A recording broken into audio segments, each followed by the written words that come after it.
여러분, 어느 날 아침에 일어났는데 눈앞에 아무것도 보이지 않는다면 여러분 어떠실 것 같습니까?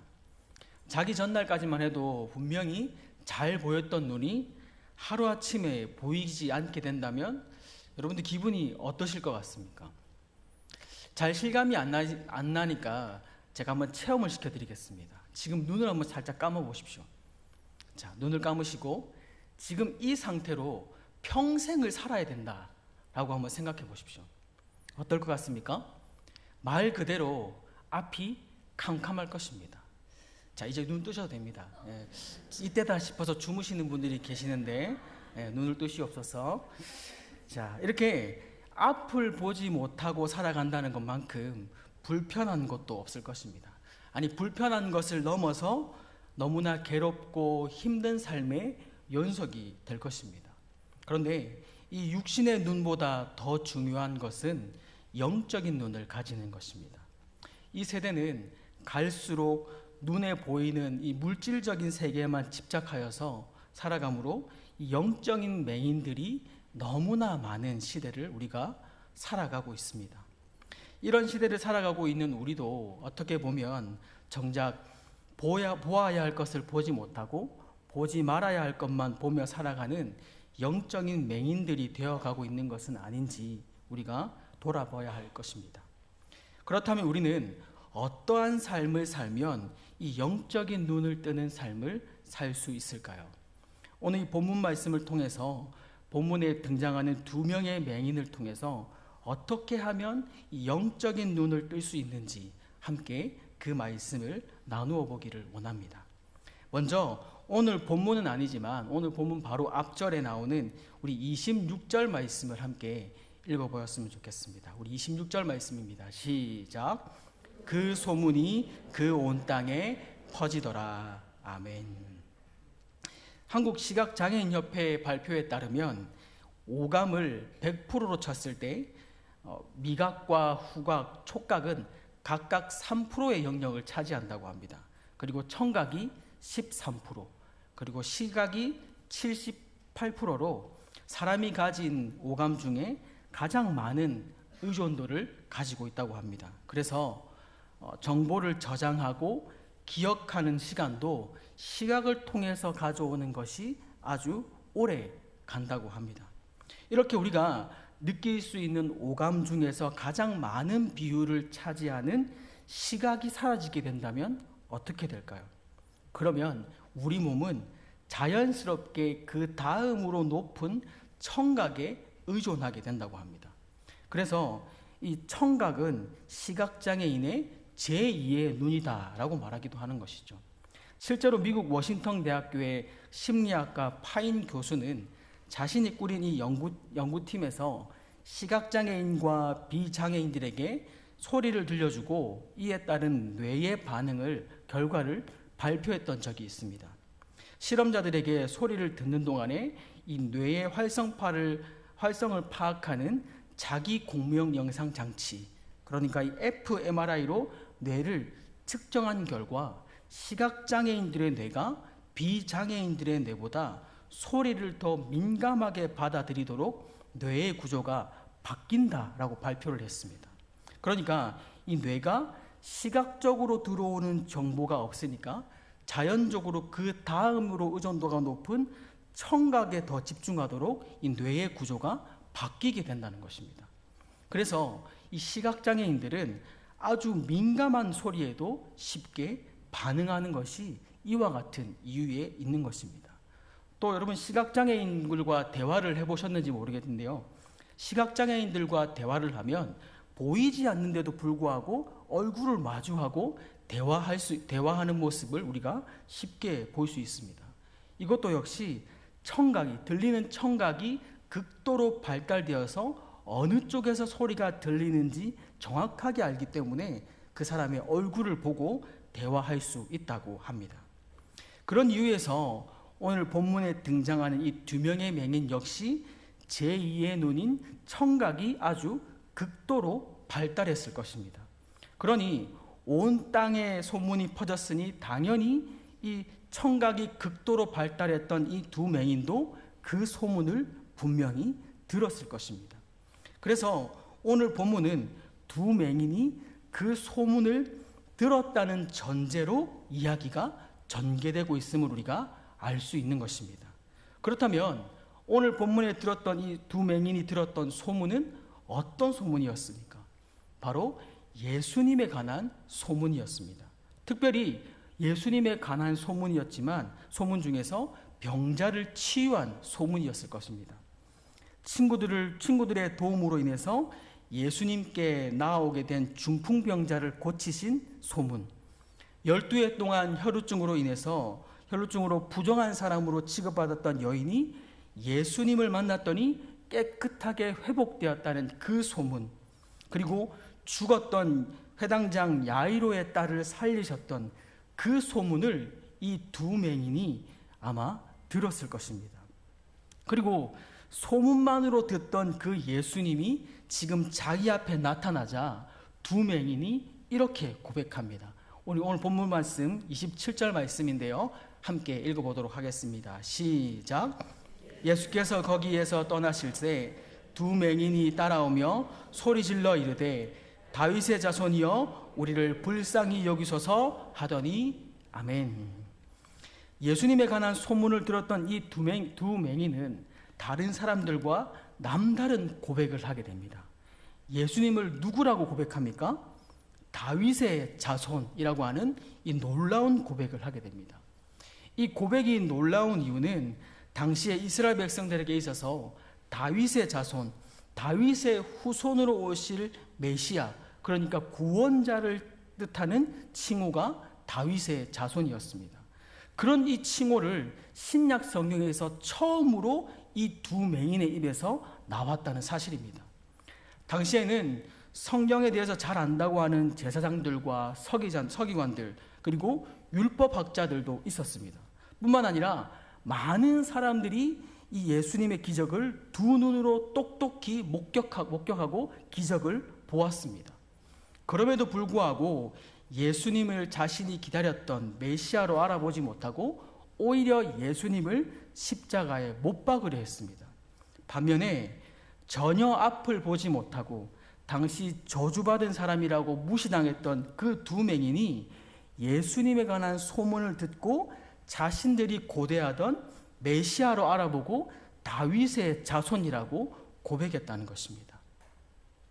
오늘날도 많은 사람들이 예수님에 관한 이야기를 들어서 익히 잘 알고 있습니다. 아니, 더 정확하게 말하면 예수님에 관해서 모르는 사람들이 없을 정도입니다. 예수님을 알고는 있지만 예수님을 하나님의 아들로 다윗의 자손으로 구원자로 메시아로 알고 있는 것이 아니라 여러 성인 중 한 사람으로 아는 것에 그친 사람들이 너무나 많다는 것이죠.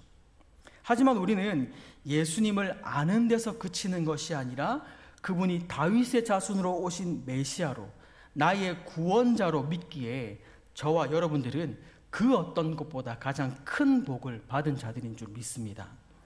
세상의 수많은 사람들 중에 하나님의 자녀로 택함을 받아서 예수님만이 나의 유일한 구원자임을 고백할 수 있는 이 고백이야말로 그 어떤 것보다 가장 큰 축복인 줄로 믿습니다. 그렇게 이 두 맹인이 예수님을 다윗의 자손이라고 고백할 수 있었던 이유는 그들이 예수님에 관한 소문을 들었기 때문입니다. 그런데 여기서 이 소문이라고 하는 단어를 주의 깊게 살펴볼 필요가 있습니다. 26절에 소문이라고 번역된 이 단어는 그저 단순하게 소문이라고 볼 수 없는 단어이기 때문입니다. 소문이라고 번역된 이 단어의 원문을 보면 페메라고 하는 단어입니다. 그래서 이 페메라고 하는 단어는 소문이라는 뜻도 있지만 진술, 보고라는 뜻도 가지고 있습니다. 여러분, 진술과 보고는 어떤 것입니까? 그 사건에 대해서 직접 경험하고 면밀히 조사한 사람들 입에서 나오는 것이 진술이고 보고인 것입니다. 그저 소문이라고 하면 부풀려진 이야기 혹은 당사자가 경험한 이야기가 아니라 건너 들었던 이야기로 생각할 수 있습니다. 하지만 이 페메라고 하는 단어는 단순하게 그런 소문이 아니라 예수님을 직접 만나서 경험했던 자의 진술이라는 것입니다. 이런 면에서 본다면 앞서 예수님께 병고침을 받았던 중풍병자 혹은 혈류증의 여인 혹은 회당장 야이로 중에서 한 사람이 그들이 병고침을 받았던 그 경험을 이 오늘 본문에 나오는 두 맹인에게 직접 이야기해 주었지 않았을까 우리가 추측해 볼 수 있는 것입니다. 아마도 추측컨대 회당장 야이로가 그 이야기를 들려주지 않았을까 생각해 볼 수 있는 것이죠. 왜냐하면 시간상으로 볼 때 본문과 가장 가까운 사건이 이 해당장의 딸의 야이로가 살아났던 사건입니다. 또 마태복음에서는 그저 살려주신 내용만 기록하고 있지만 동일한 본문을 기록한 마가복음과 누가복음에는 예수님께서 야이로의 딸을 살려주시고 아무에게도 말하지 말라라고 말씀하셨습니다. 하지만 그 소문이 금방 그 즉시 난 것으로 보았을 때 야이로가 분명히 오늘 본문에 등장하는 두 맹인에게 이야기해 주었을 것이라는 추측을 우리가 해볼 수가 있는 것이죠. 그러니까 야이로는 그가 만난 예수님, 그가 경험한 예수님을 이 두 맹인에게 전했더니 앞이 보이지 않는 절망과 같은 삶 속에 있던 그들의 입술에서 예수님을 다윗의 자손이라고 고백할 수 있는 믿음의 고백이 그들의 입술을 통해서 나올 수가 있었던 것입니다. 결국 이 두 맹인이 들었던 소문은 다름 아닌 야이로의 삶 속에서 삶으로 경험한 복음이었던 것입니다. 그래서 내가 만난 하나님, 내가 경험한 하나님, 나를 통해 일하신 하나님, 그 하나님을 전할 때 절망 가운데 있는 사람들이, 소망이 없는 사람들이 복음을 듣게 될 수가 있다는 것입니다. 바라건대 여러분들의 삶이 다른 사람으로부터 들어서 아는 하나님의 이야기가 아니라 내 삶에서 직접적으로 만나고 경험한 그 은혜의 스토리가 가득한 인생이 되기를 주님의 이름으로 축복합니다. 그래서 삶이 녹아있는 간증거리들이 많아져서 절망에 있는 사람들이 하나님과 여러분들의 은혜의 스토리를 듣고 삶의 희망을 발견하는 삶이 복음이 되는 인생으로 쓰임받기를 주님의 이름으로 축복합니다. 그렇게 이 예수님의 이야기를 듣고 믿음이 생겼던 두 맹인은 예수님을 향해 다윗의 자손이여 우리를 불쌍히 여기소서라고 소리쳤습니다. 그런데 예수님은 그 소리를 듣고 어떻게 반응하십니까? 오늘 본문 27절 말씀인데요. 27절, 28절 말씀입니다. 우리 함께 다 같이 읽어보도록 하겠습니다. 시작. 예수께서 거기서 떠나실새 두 맹인이 따라오며 소리질러 이르되 다윗의 자손이여 우리를 불쌍히 여기소서 하더니 예수께서 집에 들어가심에 맹인들이 그에게 나오거늘 예수께서 이르시되 내가 능히 이 일을 할 줄 믿느냐 대답하되 주여 그러하오이다 하니 아멘. 지금 맹인이 예수님을 향해서 다윗의 자손이여 우리를 불쌍히 여기소서라고 고래고래 소리를 치고 있는 상황입니다. 그런데 예수님은 그 소리를 듣고도 어떻게 하셨습니까? 그냥 집으로 들어갔다라고 말씀하고 있습니다. 누구의 집인지는 정확하게 기록하고 있지는 않지만 원문으로 봤을 때 정관사로 쓰고 있는 것으로 볼 때 아마도 마태의 집으로 생각해 볼 수가 있습니다. 아무튼 다윗의 자손 예수여 우리를 불쌍하게 여기소서라고 소리를 쳤음에도 불구하고 예수님은 그 두 맹인에게 아무런 대꾸를 하지 않으시고 그저 집으로 들어가 버리셨다라는 것입니다. 예수님께서 많은 사람들을 만나다 보니 기가 안 좋아지신 것일까요? 왜 아무런 대꾸도 없이 예수님은 그저 집으로 들어가 버리셨을까요? 이것은 그 두 맹인의 고백이 진심인지 테스트하셨던 것입니다. 때때로는 주님께서 우리를 이렇게 테스트하십니다.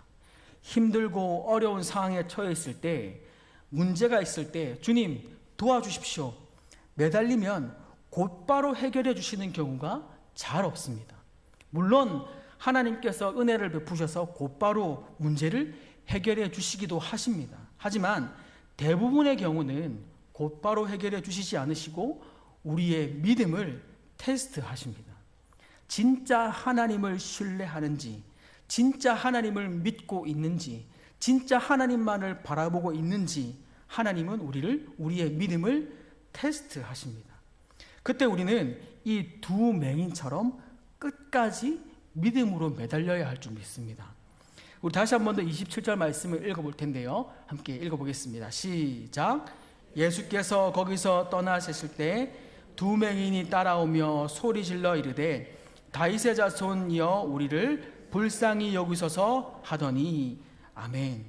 지금 두 맹인이 예수님께서 떠나시는 것을 알고 어떻게 소리를 질렀다 말합니까? 따라오며 소리를 질렀다라고 말씀합니다.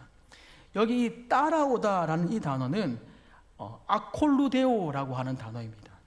이 단어는 대부분의 신약 성경에서 예수님의 제자들에게만 한정되어 사용한 단어가 이 아콜루데오라고 하는 단어입니다.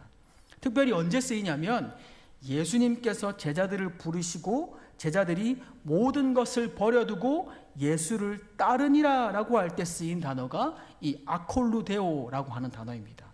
그러니까 이 아콜루데오라고 하는 것은 모든 것을 다 끊어버리고 주님께서 어디로 가든지 쫓을 각오로 그들이 따랐다라는 것입니다. 지금 그렇게 그것을 떠나가시는 예수님을 따라가면서 그들이 다윗의 자손이여 우리를 불쌍히 여기소서라고 소리치고 있었던 것입니다. 그런데 예수님은 그 소리를 듣고도 아무런 대꾸를 하지 않고 그저 집으로 들어가 버린 그런 상황입니다. 앞을 보이지 않는 이 두 맹인이 예수님을 만나기까지 수많은 사람들 속에서 예수님을 찾기까지 쉬운 일이 아니었을 것입니다.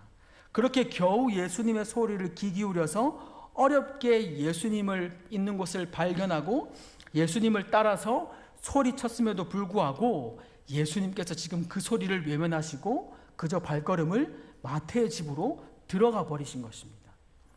앞에 보이지 않는 상황 속에서 예수님이 들어가신 그 집을 다시 그 두 맹인이 찾아가기란 보통 어려운 일이 아니었을 것입니다. 하지만 이 두 맹인은 포기하지 않고 아콜루데오의 믿음으로 예수님을 끝까지 쫓았던 것입니다. 그렇게 이 두 맹인은 아콜루데오의 믿음으로 끝까지 따르는 믿음으로 어렵게 손을 디뎌가며 예수님께서 들어가신 그 집을 따라 들어갔습니다. 예수님께서 계신 그 집을 따라 들어가서 그제서야 예수님께서 이렇게 말씀하십니다. 내가 능히 이 일을 할 줄을 믿느냐? 다시 말하면 내가 고침을 받을 것을 믿느냐라고 그제서야 예수님께서 그들을 향해 물어보셨습니다. 주님은 이런 믿음의 테스트를 그들에게 하셨던 것입니다. 그래서 우리는 어떠한 상황 속에서도 주님을 향한 믿음을 절대 포기해서는 안 됩니다. 왜 도와주시지 않지? 왜 아무런 일도 일어나지 않지? 라는 이 생각이 들더라도 오늘 본문의 두 맹인처럼 아콜루데오의 믿음으로 끝까지 믿음을 잃지 않고 나의 구원자 되시는 주님만을 바라볼 수 있는 믿음이 우리에게 있어야 합니다. 그럴 때 주님이 우리에게 어떻게 하십니까? 그럴 때 그 두 맹인에게 무엇이라고 말씀하십니까? 우리 29절 말씀입니다. 29절 말씀 함께 읽어보겠습니다. 시작. 이에 예수께서 그들의 눈을 만지시며 이르시되 너희의 믿음대로 되라 하시니. 아멘. 우리가 끝까지 믿음을 잃지 않고 아콜루데오의 믿음으로 주님만을 바라보고 따라가야 하는 이유가 여기에 있습니다. 주님은 우리의 믿음을 보시고 믿음대로 역사하는 분이시기 때문입니다. 하나님은 우리의 믿음대로 역사를 이루어 가시고 우리의 믿음을 보고 나의 비전을 이루어 가시는 분이시기 때문에 우리가 아콜루데오의 믿음으로 믿음을 잃지 않고 끝까지 주님을 바라보아야 하는 것이 여기에 있는 것입니다. 주님은 우리가 좋은 학벌을 가졌는지, 좋은 집에 살고 있는지, 많은 물질을 가졌는지 그것에 별로 관심이 없으십니다. 주님은 우리에게 요구하시는 것은 단 하나입니다. 믿음이 있느냐 없느냐, 얼마나 믿음을 지키고 살아왔느냐, 주님의 관심은 전적으로 그 믿음에, 우리의 믿음에 있는 것입니다. 그러므로 주님의 응답이 더디 올지라도, 아니 주님이 응답을 외면하는 것처럼 느껴진다 할지라도 그 순간에 우리는 아콜루데오의 믿음으로 하나님이 나의 믿음을 테스트하시는 것으로 알고 두 맹인의 믿음처럼 믿음을 잃지 않고 끝까지 믿음으로 붙들고 살아갈 수 있는 저와 여러분들이 되기를 축복합니다. 또한 내가 경험하고 만났던 주님을 전함으로 영적인 맹인들이 우리를 통해서, 나의 간증을 통해서 그들이 영적인 눈을 뜨는 귀한 축복의 통로가 되기를 소망합니다. 오늘 두 맹인은 아콜루데오의 믿음으로 그들이 복음을 들었기 때문입니다. 날마다 복음으로 무장하고 녹록지 않은 인생길이라 할지라도 주님만 따르는 믿음의 백성이 되어서 오늘 하루도 하나님이 나와 함께 하시기에 그 무엇도 우리가 해내지 못함을 없음을 믿음으로 고백하며 나아갈 수 있는 우리의 삶이 되기를 소망합니다. 바라건대 오늘 여러분들의 삶이 두 맹인처럼 끝까지 주님을 따를 수 있는 아콜루데오의 믿음으로 살아갈 수 있는 믿음의 성도가 되기를 주님의 이름으로 축복합니다.